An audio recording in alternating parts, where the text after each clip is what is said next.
Hi friends, good morning and welcome back to Tulasi's kitchen vlog. இன்றைக்கி ஒரு ஹெல்த்தியான breakfast recipe தான் பார்க்க போகிறோம். அது என்னென்னா பாசிப்பருப்பு பன் தோசை, அதுக்கு ஏற்ற சைட் டிஷ் ரோட்டுக்கடை கார சட்னிங்க. இது செம்ம காம்பினேஷனாக இருக்கும். இது எப்படி செய்யலாங்கிறது வாங்க வீடியோக்குள்ளே போகலாம். சிறுபருப்பு பன் தோசைக்கு நான் இந்த டம்ளரில் 2 டம்ளர் அளவுக்கு நான் சிறுபருப்பு எடுத்திருக்கேன். இதே டம்ளர் அளவுக்கு நான் 1/2 டம்ளர் அளவுக்கு நான் அவல் எடுத்திருக்கேன். சிறுபருப்பு 2 வாட்டி நல்லா வாஷ் பண்ணிவிட்டு சுத்தமான தண்ணியில் ஒரு 4லேருந்து 5 மணி நேரம் நான் ஊற வச்சுருக்கேன். நல்லா ஊறிடுச்சிங்க. சிறுபருப்பு சேர்த்துக்கிறேங்க. நான் வெள்ளை அவல் நான் 2 வாட்டி நல்லா வாஷ் பண்ணியிருக்கேன். அதையும் சேர்த்துக்கிறேன். 1/4 ஸ்பூன் மஞ்சள் தூள், பச்சை மிளகாய் 3, இந்த மாதிரி நம்ம உடச்சி போட்டுக்கலாம்.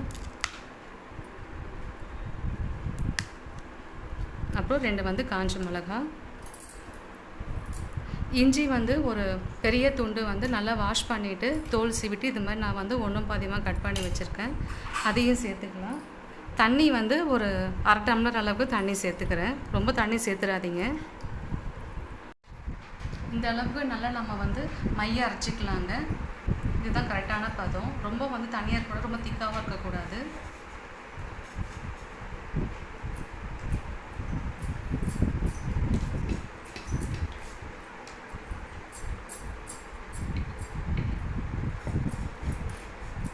இது அப்படியே இருக்கட்டும்.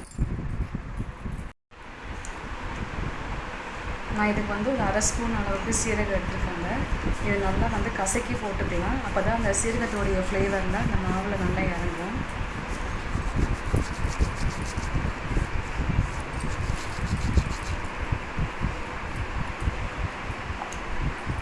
இது கூடவே ஒரு கேரட்டு, ஒரு 4-5 பீன்ஸு, மீடியம் சைஸ் வெங்காயம், கருவேப்பிலை, கொத்தமல்லி, இது எல்லாமே குட்டி குட்டியாக கட் பண்ணி வச்சுருக்கேன். இது எல்லாமே ஒன்றா சேர்த்துக்கலாம்.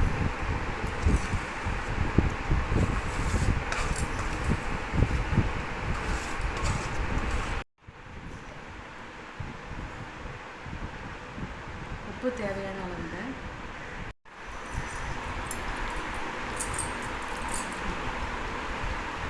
இது எல்லாம் ஒன்றா மிக்ஸ் பண்ணி விட்டுடலாம்.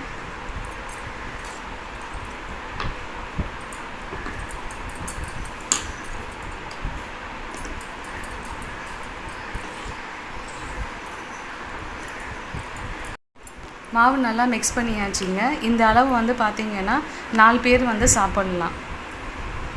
இது ஒரு பக்கம் இருக்கட்டும். இப்போ இந்த பன் தோசைக்கு கார சட்னி ரெடி பண்ணலாம்.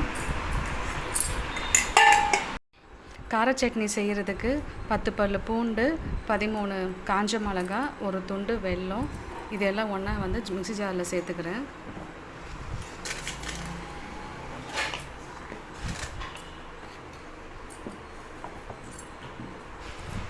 ஒரு 10லேருந்து 15 சாம்பார் வெங்காயம், ஒரு மீடியம் சைஸ் வெங்காயம், 2 தக்காளி, இதையும் எல்லாம் ஒன்றா சேர்த்துக்கலாம்.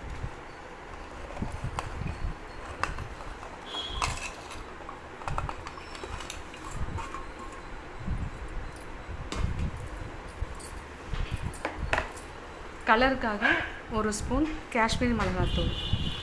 உங்களுக்கு அப்படி வேண்டாம்னா இது நீங்கள் ஸ்கிப் பண்ணிடலாம். அதுக்கப்புறம் தேவையான அளவு உப்பு.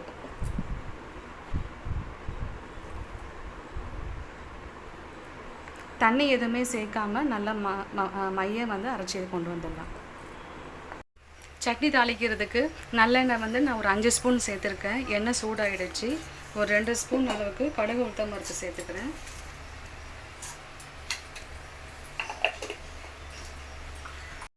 கருவேப்பிலை சேர்த்துட்டு உடனே நம்ம அரைச்சி வச்சுருக்கிற வெங்காயம், தக்காளி, அந்த பேஸ்ட்லாம் சேர்த்துக்கலாம். தண்ணி எதுவும் சேர்க்காதீங்க. வெங்காய தக்காளியுடைய பச்சை வாசனை போகிற வரைக்கும் நல்லா கொதித்து வரட்டவங்க. திக்காலாம் ஆக வேண்டாம். ஜஸ்ட்டு அதோடைய பச்சை வாசனை போனதுக்கப்புறம் எண்ணெய் லைட்டாக மேலே பிரிஞ்சு வரும்போது நம்ம அடுப்பை ஆஃப் பண்ணிக்கலாம். பன் தோசைக்கு நான் 2 ஸ்பூன் எண்ணெய் சேர்த்துருக்கேன்.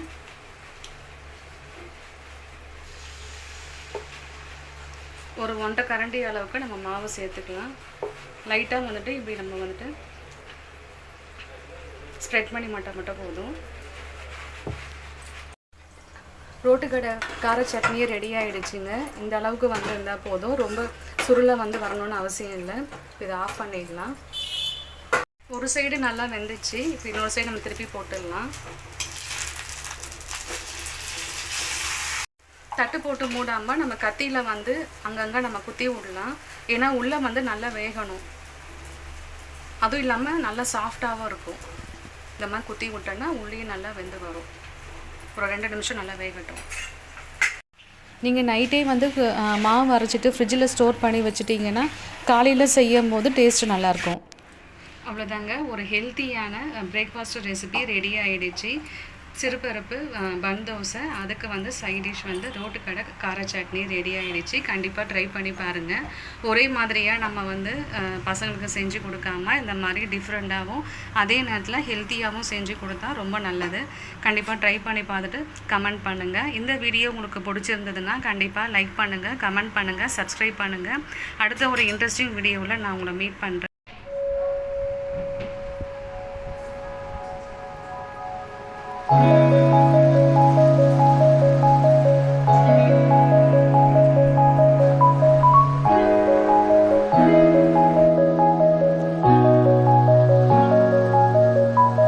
Thank you.